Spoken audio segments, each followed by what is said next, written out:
Les Vases d'Ussé, tome 4, le professeur François Vasse. Suite. Dimanche 11 avril 2008. Vers 6 heures du matin, le téléphone d'Éléonore avait vibré.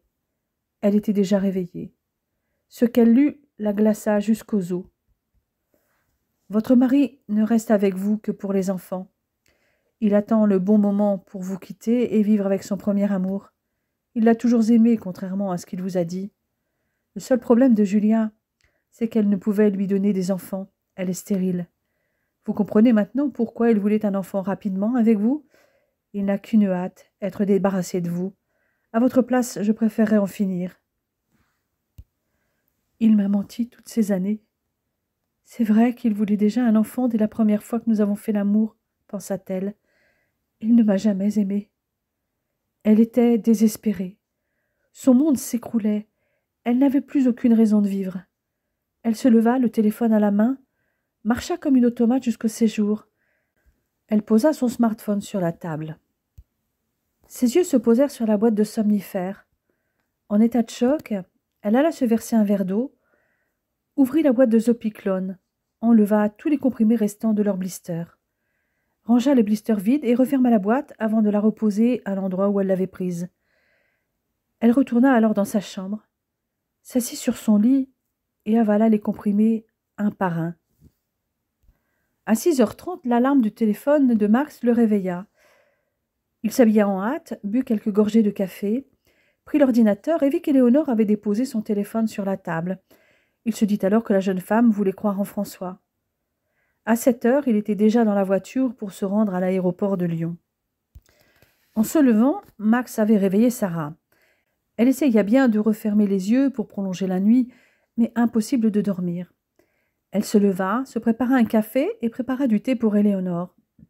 Elle savait qu'elle ne traînait pas au lit le matin et qu'elle se levait dès qu'elle l'entendait. À 7h30, Éléonore ne s'était toujours pas manifestée. Sarah entra donc dans la chambre. La jeune femme semblait dormir profondément. Son amie lui secoua l'épaule. « Allez, paresseuse, debout, il est l'heure !» Éléonore resta inerte, sans réaction. Soudain, Sarah vit un comprimé par terre, puis le verre d'eau. Elle se précipita dans le séjour et vit la boîte sur la table. Tous les blisters étaient vides.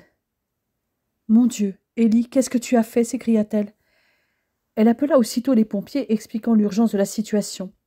Heureusement, un de leurs camions était dans la station et ils arrivèrent dans les minutes qui suivirent.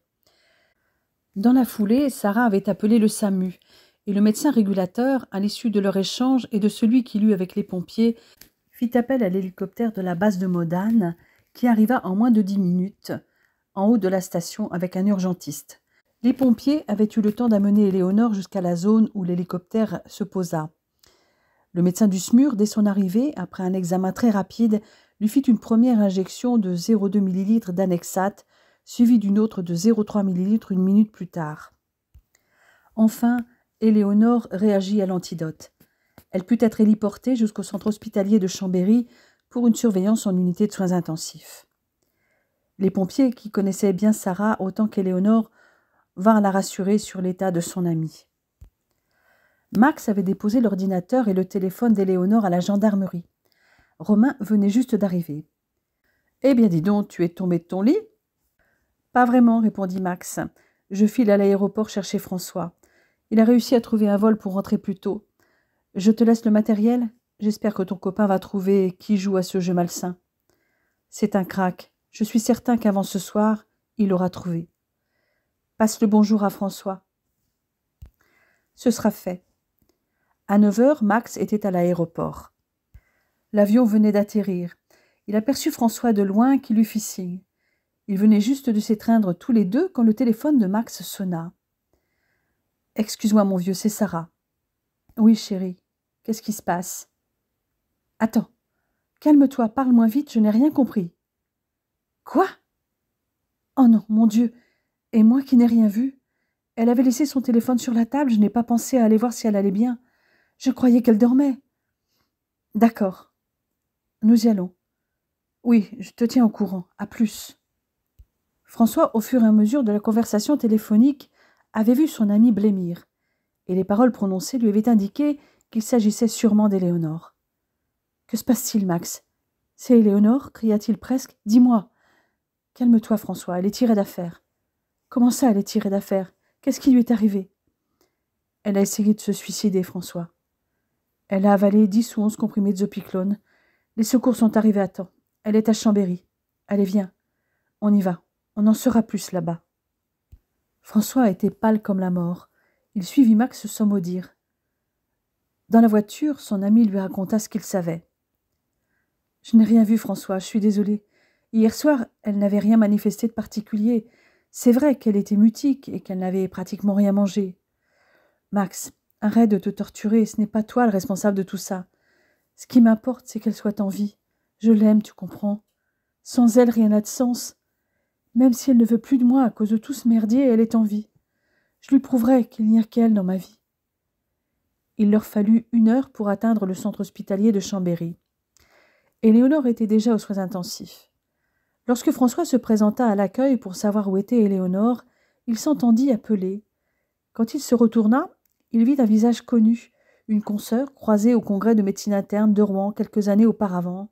« Professeur Vasse, bonjour. Que faites-vous là ? Docteur Piedfort, ajouta-t-elle en leur serrant la main à tous les deux. Éléonore vient d'être hospitalisée aux soins intensifs. Je vous y accompagne. Rien de grave, j'espère. C'est ce que j'aimerais savoir. J'arrive tout juste de New York. Elle emmena François et Max dans le bureau du chef de service auquel elle les présenta. Celui-ci avait été informé de l'arrivée d'Éléonore, et le nom et le domicile de la patiente lui avaient déjà mis la puce à l'oreille.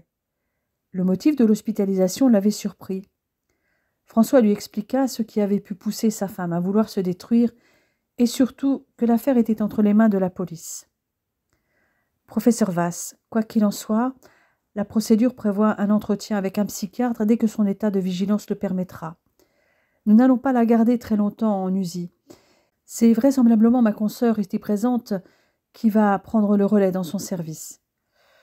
Effectivement, en tout cas je vais faire tout mon possible afin qu'elle soit dans mon unité, répondit l'interniste. Puis-je la voir ? Je suis désolée, professeur Vasse, mais étant donné les circonstances, je préfère qu'elle soit vue auparavant par le psychiatre, ajouta le médecin de l'USI. Mais rassurez-vous, elle est hors de danger. Dès que vous pourrez la voir, moi-même ou ma consoeur, nous vous informerons. Je vous remercie, dit François, toujours aussi pâle et complètement abattu. Max reprit le volant, direction Saint-François. Les 2 amis s'arrêtèrent au passage pour voir Romain. Celui-ci fut horrifié lorsqu'il apprit qu'Éléonore avait tenté de mettre fin à ses jours. « Je crois savoir vers quelle heure elle a pris ses médicaments et surtout pourquoi, » dit-il à François. Il lui montra le dernier SMS reçu par Éléonore à 6 heures du matin. François et Max en prirent connaissance. « Votre mari ne reste avec vous que pour les enfants. Il attend le bon moment de vous quitter et vivre avec son premier amour. Il l'a toujours aimé, contrairement à ce qu'il vous a dit. Le seul problème de Julia, c'est qu'elle ne pouvait lui donner des enfants. Elle est stérile. Vous comprenez maintenant pourquoi il voulait un enfant rapidement avec vous. Il n'a qu'une hâte, être débarrassé de vous. À votre place, je préférerais en finir. » François blêmit affreusement. « Tout ça est faux, archi faux. C'est Julia qui est derrière tout ça. Elle cherche à se venger encore après toutes ces années, s'écria-t-il. Ce n'est pas la première fois qu'elle s'en prend à Éléonore. » Et le médecin raconta à Romain ce qui s'était passé en 2000 et la perte de leur bébé. Le gendarme ignorait ce pan de la vie de son ami. « Écoute, François, mon copain de la BDRIJ travaille sur l'ordinateur et le téléphone d'Élie. Je ne peux t'en dire plus pour l'instant, mais ça ne devrait plus être très long. Nous monterons à Saint-François dans l'après-midi et nous verrons à ce moment-là quoi faire. La personne qui a fait ça ne doit pas rester impunie. Ce que je te propose, déjà, c'est de porter plainte pour suspicion d'usurpation d'identité dès maintenant en ce qui te concerne. » Les 2 amis poursuivirent leur ascension vers Saint-François où Sarah les attendait. La colère semblait être retombée, mais son accueil resta mitigé. Estelle et Théo, en revanche, se précipitèrent pour embrasser François. « Comment va Élie » demanda-t-elle à Max, évitant soigneusement de croiser le regard du mari de sa meilleure amie. « Elle est hors de danger, mais nous n'avons pas pu la voir. En revanche, nous savons maintenant pourquoi elle a fait ce geste désespéré et à quelle heure. Elle a ingurgité tous ses comprimés vraisemblablement entre 6h et 6h15. » Et il lui relata le dernier message reçu par Élie. François ne disait rien, très pâle. Il restait dans son coin, prostré. Sarah, malgré son ressentiment, eut de la peine pour lui.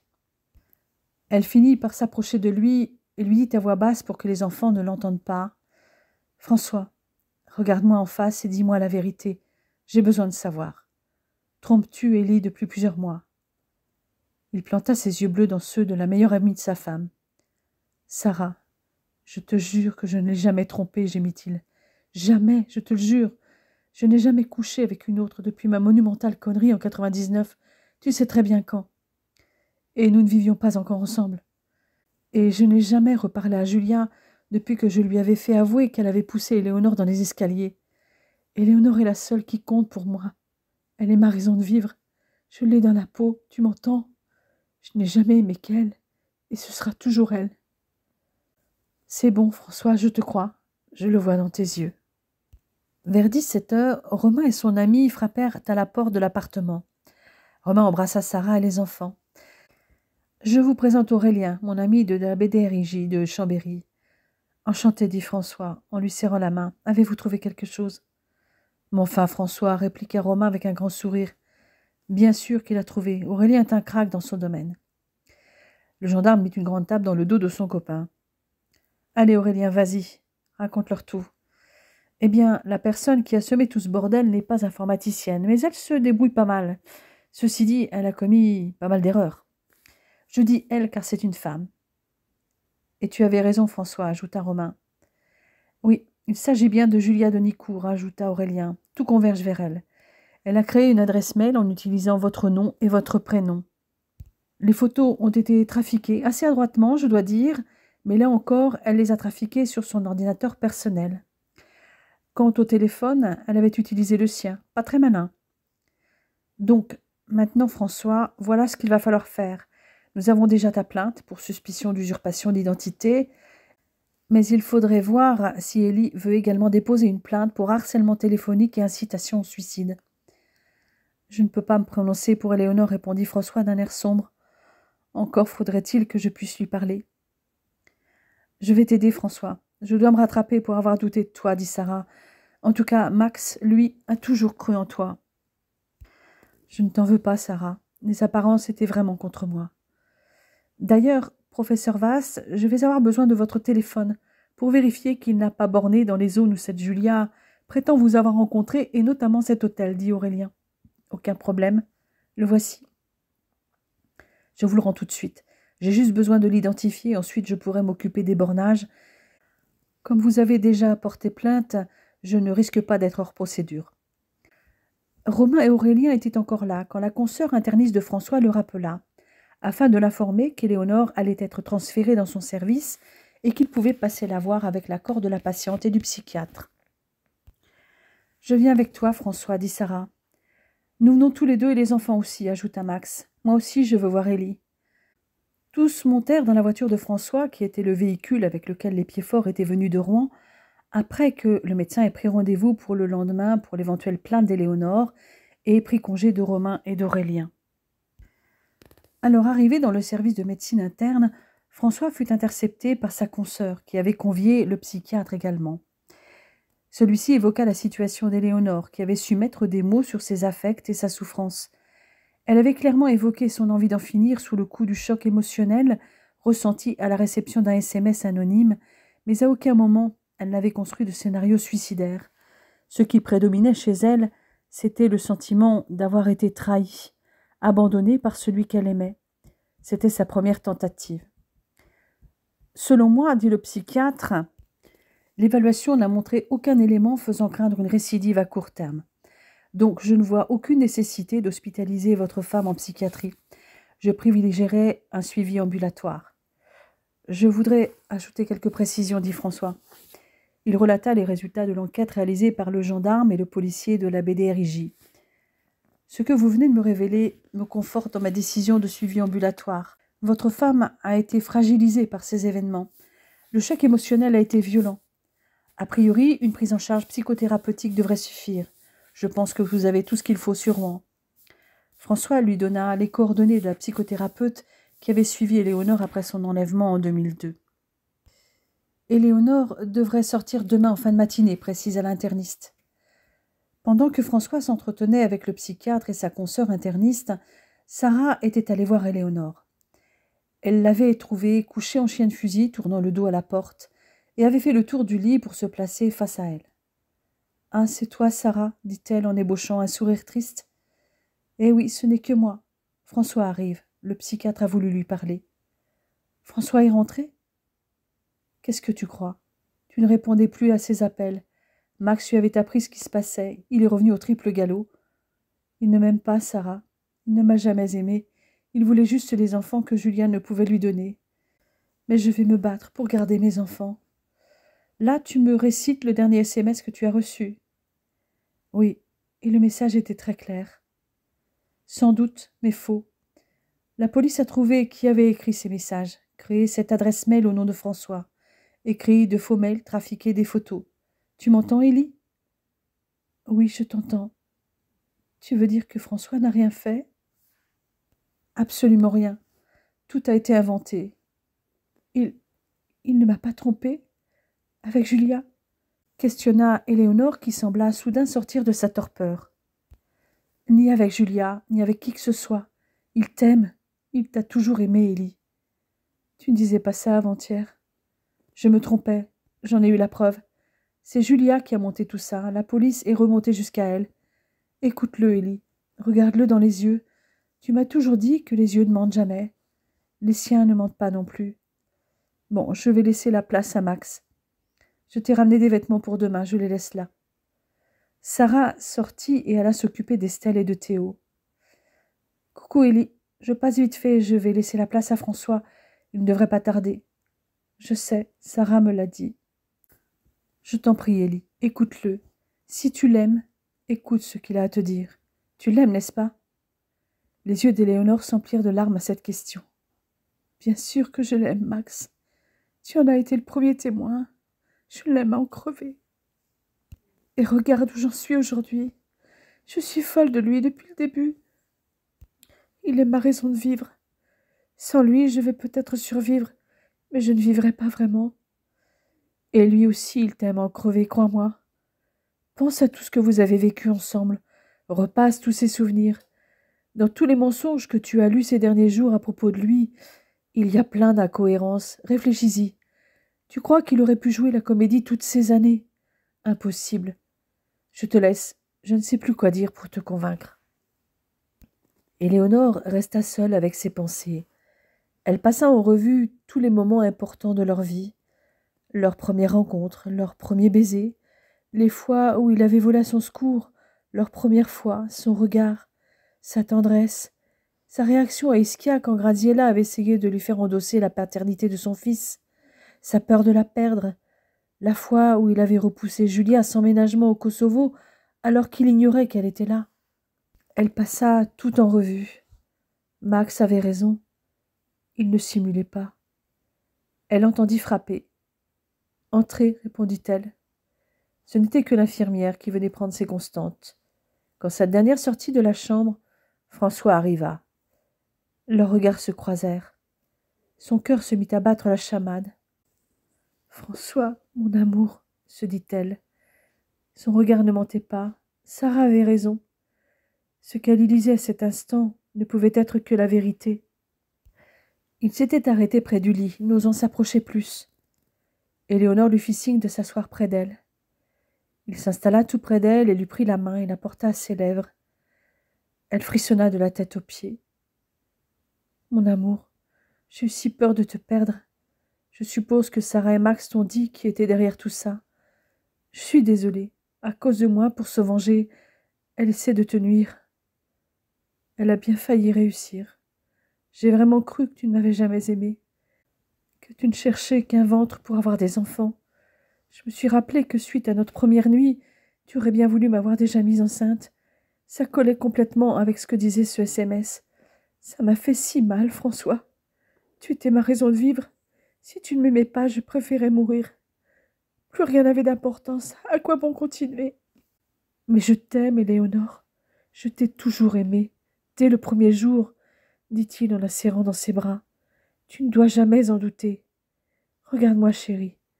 Je ne désire que toi, tu es la seule femme que je veux pour toute ma vie. » Il l'attira vers lui pour prendre ses lèvres. L'interniste, en entrant dans la chambre, les trouva blottis l'un contre l'autre. François caressait le visage de sa femme avec un regard éperdu d'amour. « Je préfère ça, dit-elle. Je vous retrouve enfin tous les deux, tels que je me souvenais de vous. Professeur Vasse, si vous voulez passer la nuit ici, je n'ai rien contre. Malheureusement, il faudra vous contenter du fauteuil, et demain matin, vous pourrez repartir tous les deux. »« Merci. Je veux bien dormir dans un fauteuil, du moment que je peux rester avec Éléonore toute la nuit. » Je m'en doutais un peu. Je vais le préciser aux infirmières qu'elles vous dérangent le moins possible. Nous ne voulons pas de traitement de faveur. Les infirmières peuvent passer quand elles le veulent, dit François avec un sourire. Il n'avait laissé Éléonore que le temps de prévenir Max et Sarah qu'il restait toute la nuit avec la femme de sa vie et d'aller se chercher un encas à la cafétéria. Il leur précisa aussi de ne pas se déranger le lendemain. Il n'avait plus bougé de la chambre ensuite. L'infirmière de nuit ne passa que 2 fois. Les 2 fois, Éléonore était blottie dans les bras de François, qui la regardait dormir avec amour. « Ce que j'aimerais qu'un homme me regarde comme ça, pensa-t-elle. Le lendemain matin, après un dernier bilan, Éléonore put sortir avec un arrêt de travail de 10 jours et un courrier pour la psychothérapeute. Ils prirent un taxi pour rentrer jusqu'à la chambre. Ils devaient passer tous les deux à la gendarmerie pour que la jeune femme dépose sa plainte. C'est Romain qui les ramena à Saint-François. Sarah et Max furent surpris de les voir arriver dans le véhicule de la gendarmerie. Le sourire était revenu sur le visage d'Éléonore, mais François restait vigilant. Le choc émotionnel subi pouvait laisser des traces. Il avait partagé son inquiétude avec Sarah. Tous repartirent dans l'après-midi. Max et Sarah déposèrent Éléonore et François à l'aéroport de Lyon-Saint-Exupéry à 19h et poursuivirent leur route vers Rouen avec leurs enfants. Le couple ne garda qu'une valise avec le nécessaire pour Skopélos, laissant leurs autres bagages à leurs amis.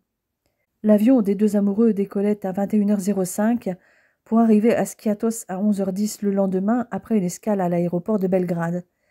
Ils avaient ensuite pris un bateau-taxi pour les emmener à Skopélos. Ils retrouvèrent avec plaisir leur hôtel habituel.